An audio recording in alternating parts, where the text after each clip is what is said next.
حضرات، آج ایک ایسے موضوع پر گفتگو کروں گا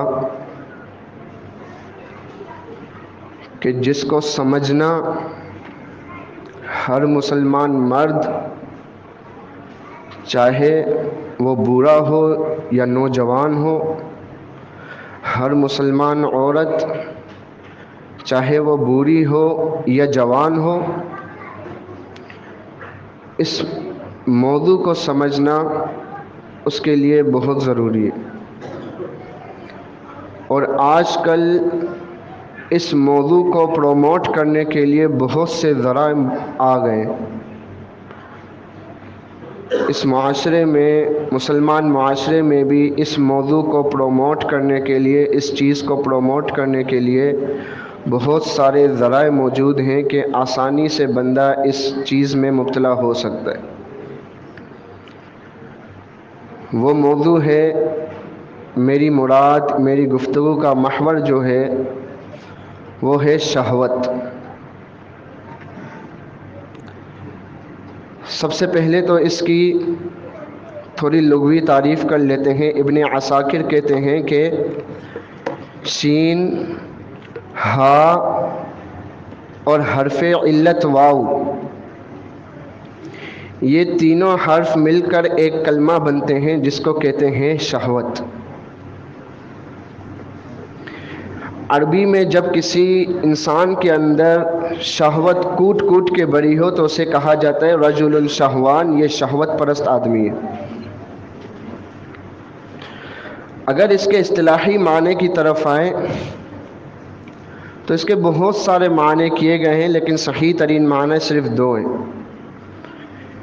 ایک یہ کہ یہ شہوت انسانی فطرت میں داخل، انسانی طبیعت میں داخل وہ جسمانی فطرت ہے جس پر اللہ تعالیٰ نے انسانوں کو پیدا فرمایا ہے تاکہ اعلیٰ مقاصد کی تکمیل ہو سکے۔ اور دوسرا معنی یہ کہ نفس کا کسی چیز کی طرف شوق رکھنا، اس کو شہوت کہتے ہیں۔ اب سوال پیدا ہوتا ہے کہ آخر یہ شہوت کیوں پیدا کی گئی؟ اللہ انسانی جسم میں شہوت کو رکھتا ہی نہیں تو انسان گناہگار ہوتا ہی نہیں۔ اس کے بارے میں شیخ الاسلام امام ابن تیمیہ رحمہ اللہ کا ایک بہت ہی پیارا قول ہے، جس کا خلاصہ یہ ہے، کہتے ہیں کہ شہوت یہ بذات خود مذموم نہیں ہے، یہ بذات خود ناپسندیدہ نہیں ہے، اس کے استعمال کے لحاظ سے اس کا خیر اور شر ہونا ہے۔ یہ شہوت جو اللہ تعالیٰ نے انسانی جسم میں رکھی ہے، اگر اس کو جائز امور میں استعمال کیا جائے تو اس میں انسان کے لیے خیر ہی خیر ہے۔ اللہ تعالیٰ نے انسانی جسم کو بنایا، انسانی جسم کو باقی رکھنے کے لیے اس کو کھانے کی ضرورت ہے، اس کو پینے کی ضرورت ہے۔ اگر اللہ انسانی جسم میں شہوت نہ رکھتا، وہ کھاتا نہیں پیتا نہیں، تو یہ جسم تو کمزور لاغر ہو کے ختم ہو جاتا۔ اسی طرح مردوں کا جو میلان ہے وہ عورتوں کی طرف ہے، اور عورتوں کا میلان مردوں کی طرف ہے۔ اگر بالفرض، اور جس کو شریعت نے تکمیل کے لیے ایک جائز طریقہ بتایا ہے جسے نکاح کہا جاتا ہے، اگر بالفرض یہ نہ ہوتا، میلان، یہ شہوت نہ ہوتی، تو نسل کی بقا کیسے ممکن ہوتی؟ نسل بڑھتی ہی نہیں۔ تو اللہ تعالیٰ نے انسانی جسم میں یہ جو شہوت رکھی ہے، اس لیے تاکہ اعلیٰ مقاصد کی تکمیل ہو سکے۔ یہی شہوت اگر ناجائز امور میں استعمال کرے، انسان کے جسم کو کھانے پینے کی ضرورت ہے، وہ کھانا کھاتا ہے پیتا ہے لیکن حرام کا، اس کے لیے اس میں کوئی خیر نہیں۔ مرد کی عورت کی طرف خواہش ہے، عورت کی مرد کی طرف خواہش ہے، لیکن وہ اس کو ناجائز طریقے سے پورا کرتے ہیں، اس میں کوئی خیر نہیں۔ تو شہوت بذات خود مذموم نہیں ہے، خود بری چیز نہیں ہے، اس کے طریقہ استعمال سے اس کا مذموم ہونا ہے۔ اس کا برا ہونا اور اس کا اچھا ہونا ہے۔ اگر آپ اس شہوت کو جائز امور میں استعمال کرتے ہیں تو یہ آپ کے لیے خیر ہی خیر ہے، اگر ناجائز امور میں استعمال کرتے ہیں تو یہ آپ کے لیے شر ہے، پھر خیر نہیں ہے۔ آپ دیکھیں اللہ تعالیٰ کی مخلوق میں اس کی جاری کردہ سنتوں میں سے ایک سنت آزمائش ہے کہ اللہ تعالیٰ بندوں کو آزماتا ہے۔ انہی آزمائشوں میں سے ایک آزمائش شہوت بھی ہے۔ یہ شہوت اللہ تعالیٰ نے بطور آزمائش انسانوں کے اندر ڈالی ہے تاکہ فرما برداروں کو نافرمانوں سے، اچھوں کو بروں سے الگ کر دے اللہ تعالیٰ۔ امام مالک بن دینار رحمہ اللہ ایک قول ذکر کرتے ہیں حلیۃ الاولیاء کتاب میں، کہتے ہیں کہ جو انسان دنیا کی زندگی میں شہوتوں پر غالب آ گیا، شہوات اس پر غالب نہیں آئی، وہ شہوتوں پر غالب آ گیا، یہ ایسا انسان ہے کہ پھر شیطان اس کے سائے سے بھی ڈرتا ہے۔ انسان تو انسان، اس کے سائے سے بھی شیطان ڈرتا ہے۔ اس کے بعد دنیا میں کئی طرح کی شہوات آپ دیکھیں گے، جیسے کہ خطبے میں تلاوت کردہ آیات کے اندر بھی اللہ تعالیٰ نے کتنی شہوات کا ذکر کیا۔ زُيِّنَ لِلنَّاسِ حُبُّ الشَّهَوَاتِ، شہوات کی محبت کو مزین کر دیا گیا ہے لوگوں کے لیے، کس کس چیزوں کے ذریعے سے؟ حب الشہوات من النساء، عورتوں کے ذریعے سے، والبنین، بیٹوں کے ذریعے سے، والقناطیر المقنطرہ، جمع شدہ خزانے کے ذریعے سے، من الذهب، سونے کے ذریعے سے، والفضة، چاندی کے ذریعے سے، والخیل المسومۃ، نشان زدہ گھوڑوں کے ذریعے سے، والانعام، چوپایوں کے ذریعے سے، والحرث، کھیتی کے ذریعے سے، تمام قسم کی شہوات کا ذکر کر کے جو سب سے مقدم شہوت کی ہے وہ عورتوں کی ہے، من النساء۔ یہ شہوات میں جو سب سے بڑی شہوت ہے وہ عورتوں کی شہوت ہے۔ اسی لیے سیدنا اسامہ بن زید رضی اللہ عنہ بیان کرتے ہیں کہ اللہ کے نبی صلی اللہ علیہ وسلم نے فرمایا کہ میرے بعد مردوں کے لیے کوئی فتنہ عورتوں سے زیادہ نقصان دہ نہیں رہے گا، یعنی جو سب سے زیادہ نقصان دہ فتنہ رہے گا وہ عورتوں کا فتنہ ہو۔ ابو سعید خدری رضی اللہ عنہ بیان فرماتے ہیں کہ اللہ کے نبی صلی اللہ علیہ وسلم نے فرمایا دنیا سے بچو اور عورتوں کے فتنے میں مبتلا ہونے سے بچو، کیونکہ بنی اسرائیل میں جو سب سے پہلا فتنہ رونما ہوا تھا وہ عورتوں کا فتنہ تھا۔ اب آپ دیکھیں کہ جو شخص اس حرام شہوت میں مبتلا ہو جاتا ہے، اس حرام شہوت میں مبتلا ہونے کے بھی کچھ اسباب ہیں، اگر ان اسباب پر قابو پا لیا جائے تو اس حرام شہوت سے انسان بچ سکتا ہے۔ اس میں سے سب سے پہلا سبب جو ہے وہ ہے ایمانی کمزوری۔ یاد رکھیں یہ ایمان ہے نا، یہ مومن کے لیے ایک اسلحہ ہے، یوں سمجھ لیں مومن کے لیے ایک قلعے کی مانند ہے۔ جب تک یہ مومن اس ایمان کے قلعے میں موجود ہوگا یہ شبہات، یہ شہوات اس کا کچھ نہیں بکھار سکتے، لیکن جیسے ہی اس کا قلعہ کمزور ہونے لگا یا ٹوٹنے لگا تو یہ پھر اس کے ایمان پر حملہ کریں گے۔ اور ایمان کیسے کمزور ہوتا ہے؟ اللہ تعالیٰ کی اطاعت گزاری کے کاموں سے بندہ دور ہو جائے اور معصیت کے کاموں کے قریب ہو جائے۔ اس لیے اہل علم نے 3 باتیں ذکر کی ہیں کہ جس شخص میں آپ یہ 3 باتیں دیکھیں، یہ 3 باتیں تقوی کی علامت ہیں۔ ان میں سے پہلی بات یہ کہ ایک شخص کو قدرت حاصل ہے کسی گناہ کی، اس کو کوئی دیکھنے والا نہیں، پوری قدرت حاصل ہے، اس کے باوجود وہ اس گناہ سے بچ جاتا ہے، اس گناہ سے وہ بچتا ہے، پوری قدرت حاصل ہے۔ دوسرا یہ کہ اس نے کوئی نیک عمل شروع کیا، اب شروع کرنے کے بعد اس کا نفس جو ہے وہ اس کو انکار دلا رہا ہے کہ یہ عمل نہیں کر، لیکن اس کے باوجود وہ اس عمل کو مکمل کرتا ہے. یہ ہے تقویٰ کی علامت. اور تیسری، کسی کے پاس کسی نے امانت رکھوائی، وہ امانت اس کے پاس پڑی ہوئی ہے، وہ خود ضرورت مند ہے، لیکن وہ اس امانت سے کچھ بھی خرچ نہیں کرتا. جب بھی امانت رکھوانے والا واپس لینے آتا ہے تو وہ اس کو اسی صورت میں واپس کرتا ہے. یہ 3 شکلیں بیان کی کہ اہل علم نے کہ آپ جس میں دیکھیں یہ تقویٰ کی علامات. اور دوسرا سبب جو ہے وہ ہے برے ساتھی. اللہ کے نبی صلی اللہ علیہ وسلم کی حدیث ہے، الرجل علی دین خلیلہ فلینظر احدکم من یخالل، کہ آدمی اپنے دوست کے دین پر ہوتا ہے، لہذا اس کو چاہیے کہ وہ دیکھے کس سے دوستی کر رہا ہے.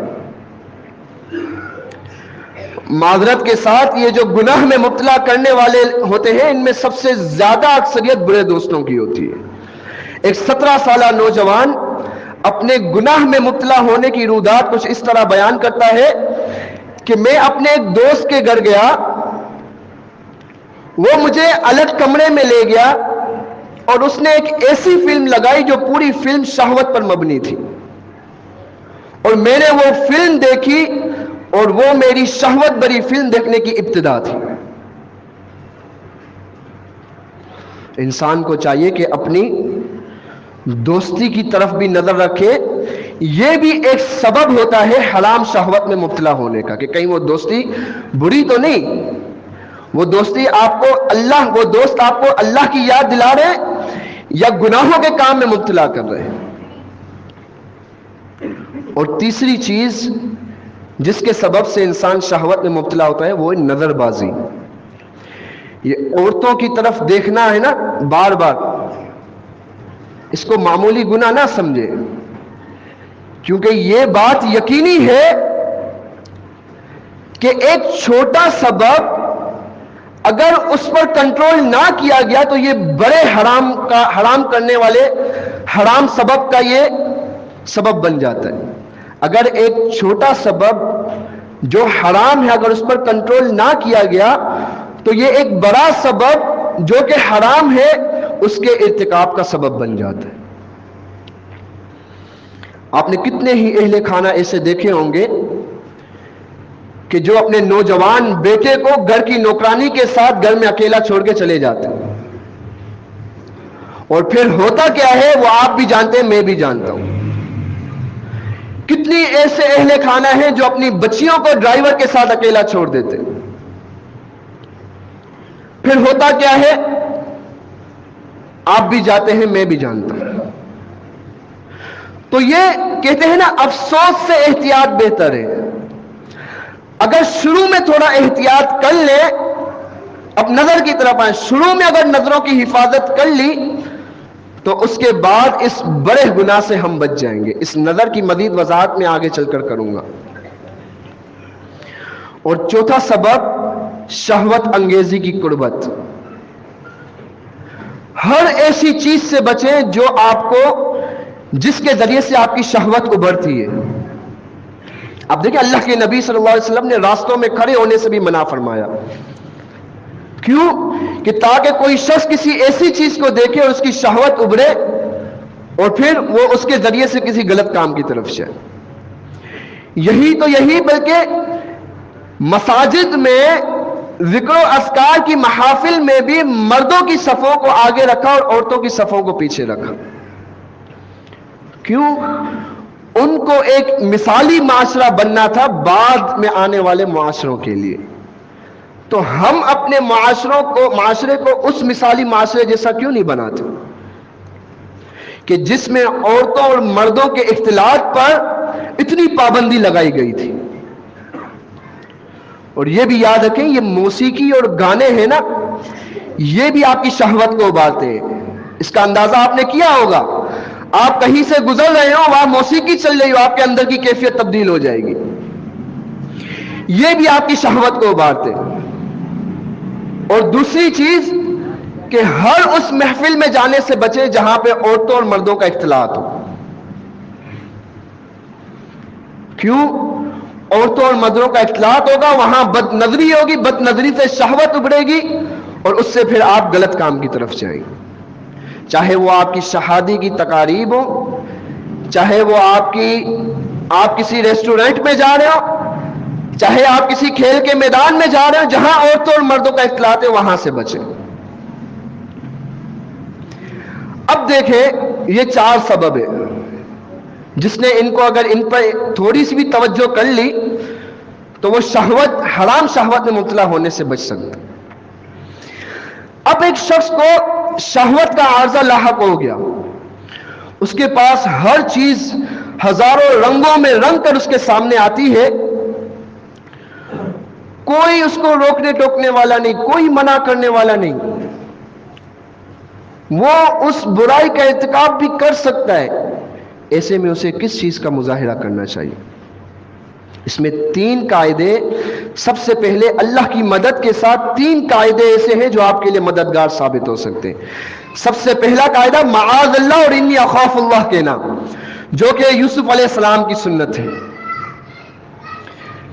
کہ عزیز مصر کی بیوی نے مکمل طور پر بندوبست کر لیا تھا، دروازے بند، کوئی دیکھنے والا نہیں، لیکن پھر بھی کیا کہا؟ انی اخاف اللہ، میں اللہ سے ڈرتا ہوں، میرے اندر اللہ کا خوف ہے۔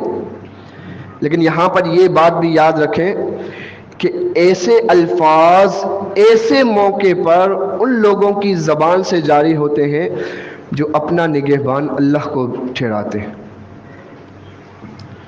وہ سمجھتے ہیں کہ میری نگہبانی صرف اللہ رب العالمین کرتا ہے، اس کے علاوہ کوئی نہیں، وہی میرا خالق ہے، وہی مجھے برائیوں میں بھی دیکھتا ہے، میرے نیک اعمال میں بھی دیکھتا ہے۔ ان کا ظاہر اور باطن مختلف نہیں ہوتا، ایک ہی ہوتا ہے۔ وہ جس طرح سے اعلانیہ اللہ رب العالمین سے ڈرتے ہیں، جب اکیلے ہوتے ہیں تب بھی ان کے اندر اللہ رب العالمین کا اتنا ہی خوف ہوتا ہے۔ تو یہ جو پہلا قاعدہ انی اخاف اللہ اور معاذ اللہ، جب بھی کبھی ایسی سچویشن ہو اس قاعدے کو اپنائیں۔ اور دوسرا قاعدہ خائن نظر سے اجتناب۔ اللہ تعالیٰ نے قرآن میں فرمایا یعلم خائنۃ الاعین وما تخفی الصدور، وہ اللہ تمہاری نظروں کی خیانت کو اور جو کچھ تم سینوں میں چھپاتے ہو اس کو خوب جانتا ہے۔ یہ خیانت کرنے والی نظر کیا ہوتی ہے؟ اس کے بارے میں عبداللہ بن عباس فرماتے ہیں رضی اللہ عنہ کہ ایک شخص وہ کسی گھر میں داخل ہوتا ہے یا کسی قوم کے پاس سے گزرتا ہے، وہاں دیکھتا ہے خوبصورت عورت ہے، جب وہ گھر والے اور وہ قوم والے اس شخص کی طرف متوجہ ہوتے ہیں تو اپنی نظریں جھکا لیتے ہیں، اور جب وہ اس کی طرف سے توجہ ہٹاتے ہیں تو وہ اس لڑکی کو، خوبصورت لڑکی کو تاڑنا شروع کر دیتے ہیں۔ پھر جب اس کی طرف متوجہ ہوتے ہیں یہ اپنی نظریں جھکا لیتے ہیں، پھر جب اس کی طرف سے نظریں ہٹاتے ہیں تو وہ اس خوبصورت لڑکی کو تاڑنا شروع کر دیتے ہیں۔ یہ ہوتی ہے خائن نظر، خیانت کرنے والی نظر۔ سفیان ثوری رحمہ اللہ نے بھی اس کی تفسیر کچھ اسی طرح بیان کی، لیکن مختلف تھوڑی سی اس میں فرق ہے۔ وہ یہ کہ کوئی شخص کسی مجلس میں بیٹھا ہوا ہے اور سامنے سے کوئی عورت گزرتی ہے تو وہ اس کو تاڑ رہا ہوتا ہے، لیکن جب مجلس والے، گیدرنگ والے اس کو دیکھتے ہیں تو اپنی نظریں جھکا لیتے ہیں، پھر جب وہ اس سے نظر ہٹاتے ہیں وہ دوبارہ اس عورت کو تاڑنا شروع کر دیتے ہیں۔ یہ ہوتی ہے خائن نظر، خیانت کرنے والی نظر۔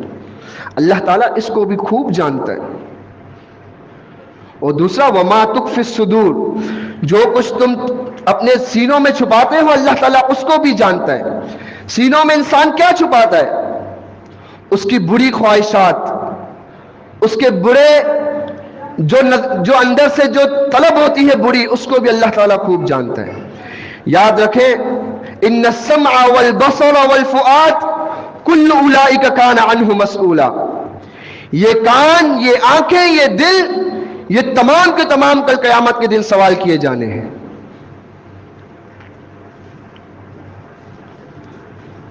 آپ دیکھیں بعض لوگ بازاروں کی طرف، بلکہ اللہ رب العالمین نے ایک قرآن کریم کی ایک آیت ہے کل للمؤمنین یغضوا من ابصارہم ویحفظوا فروجہم، اور مومنات سے فرمایا وکل للمؤمنات یغضضن من ابصارہن ویحفظن فروجہن۔ اے نبی صلی اللہ علیہ وسلم آپ مومنین سے کہہ دیجئے اپنی نظروں کو جھکائیں رکھیں اور شرمگاہوں کی حفاظت کریں۔ اے نبی صلی اللہ علیہ وسلم آپ مومنات سے کہہ دیجئے اپنی نظروں کو جھکائے رکھیں اور اپنی شرمگاہ کی حفاظت کریں۔ یہاں نظر کو جھکانے کو شرمگاہ کی حفاظت سے مقدم کیا گیا ہے۔ اس کے بارے میں علامہ ابن قیم رحمہ اللہ فرماتے ہیں کہ یہاں پہ یہ مقدم کیوں کیا گیا ہے؟ کہتے ہیں کہ یہ زنا کے جتنے حادثات ہوتے ہیں نا ان کی ابتدا یہ نظر ہی ہوتی ہے، کیونکہ اس نظر سے خطرات جنم لیتے ہیں اور ان خطرات سے فکریں جنم لیتی ہیں، ان فکروں سے شہوات جنم لیتی ہیں، ان شہوات سے ارادے بنتے ہیں اور پھر وہ ارادے اپنی تکمیل کو چاہتے ہیں۔ اور اللہ کے نبی صلی اللہ علیہ وسلم کی حدیث بھی یہی ہے کہ ابن آدم میں سے ہر شخص کے لیے زنا کا ایک حصہ مقرر کر دیا گیا ہے۔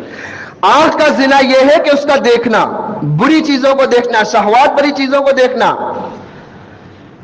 زبان کا زنا یہ ہے کہ اس سے بری باتیں کرنا، فحش گوئی کرنا، اور شرمگاہ تو اس کی تصدیق اور تکذیب کرتی ہے۔ اب دیکھیں آپ بازاروں میں ہزار لوگ عورتوں کو تارتے ہوئے آپ کو نظر آئیں گے اور عورتیں بھی بغیر حجاب کے گھوم رہی ہوں گی۔ ایسے لوگوں کو سوائے حسرت اور درد کے کچھ حاصل نہیں ہوتا۔ اب یہاں پہ بعض لوگ یہ اعتراض بھی اٹھا سکتے ہیں کہ آپ تو کہتے ہیں کہ نظر جو ہے وہ زنا کی طرف لے جاتی ہے، یہ جو بازاروں میں عورتوں کو گھورتے رہتے ہیں ان کا تو کوئی زنا کی طرف میلان ہی نہیں ہوتا، یہ تو زنا کی طرف نہیں جاتے۔ ان کے بارے میں علامہ ابن قیم رحمہ اللہ نے ایک بہت پیارا جواب دیا ہے، کہتے ہیں انسان پر اس سے بڑا عذاب اور کیا ہو سکتا ہے کہ وہ کسی ایسی چیز کی طرف دیکھے جو اسے نہ حاصل ہو سکتی ہے، نہ اس کا کچھ حصہ اسے کفایت کر سکتا ہے، اور نہ ہی وہ اس کو حاصل کرنے پر کوئی قدرت رکھتا ہے۔ اس سے بڑا انسان پر اور عذاب کیا ہو سکتا ہے کہ سوائے دیکھنے کے اس کے دل میں حسرت اور الم اور تکلیف کی اور کوئی چیز نہیں ہوتی۔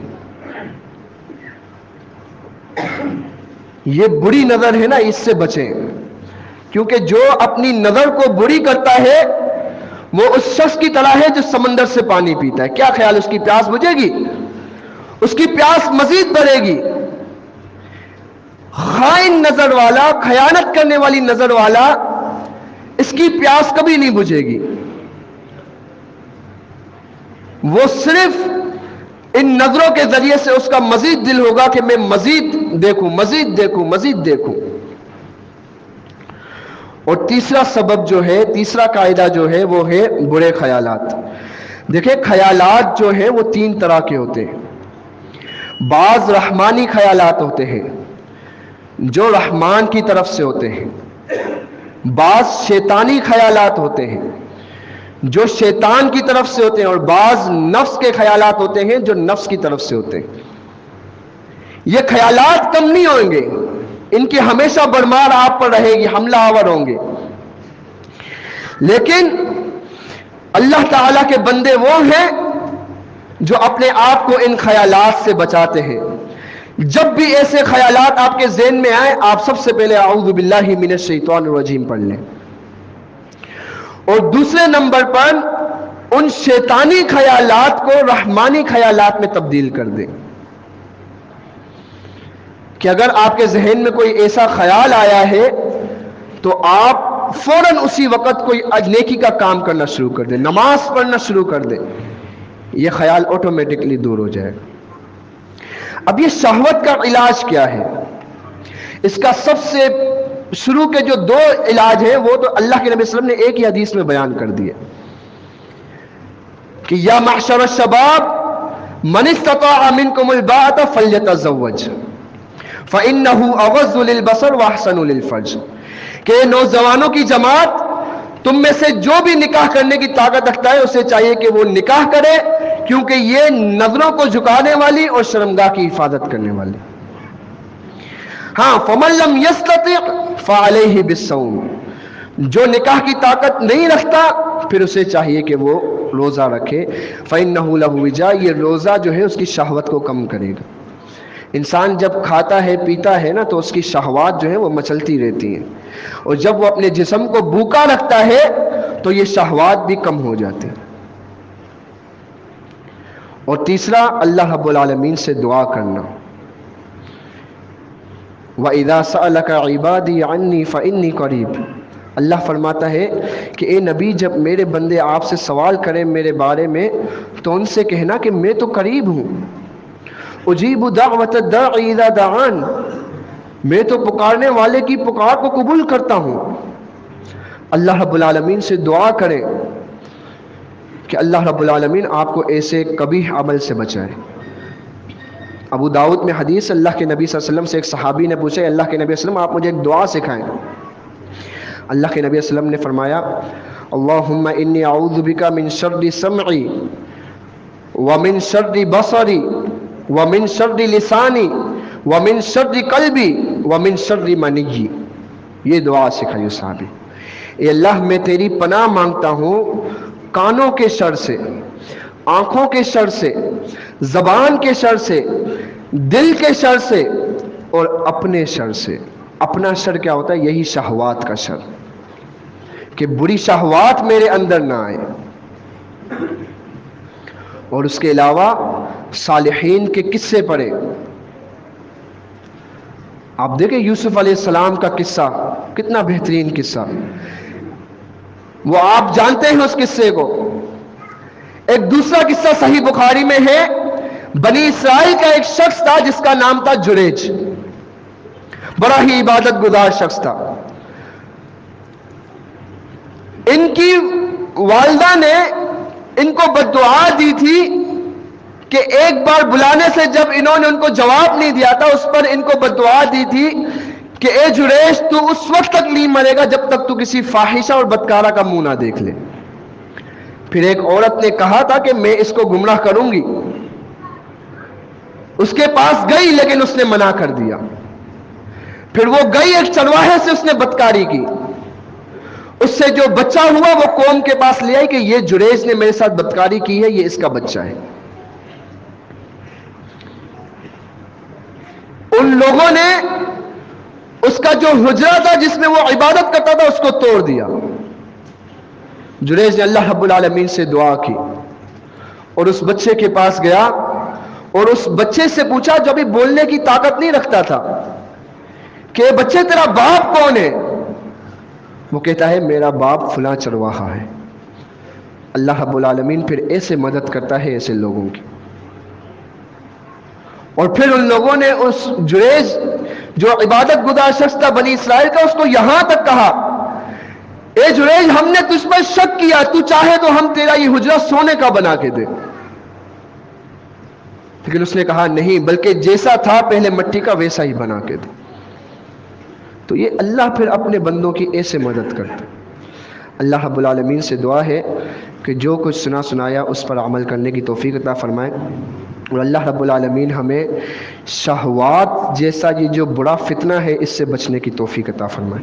وآخر دعوانا ان الحمد للہ رب العالمین۔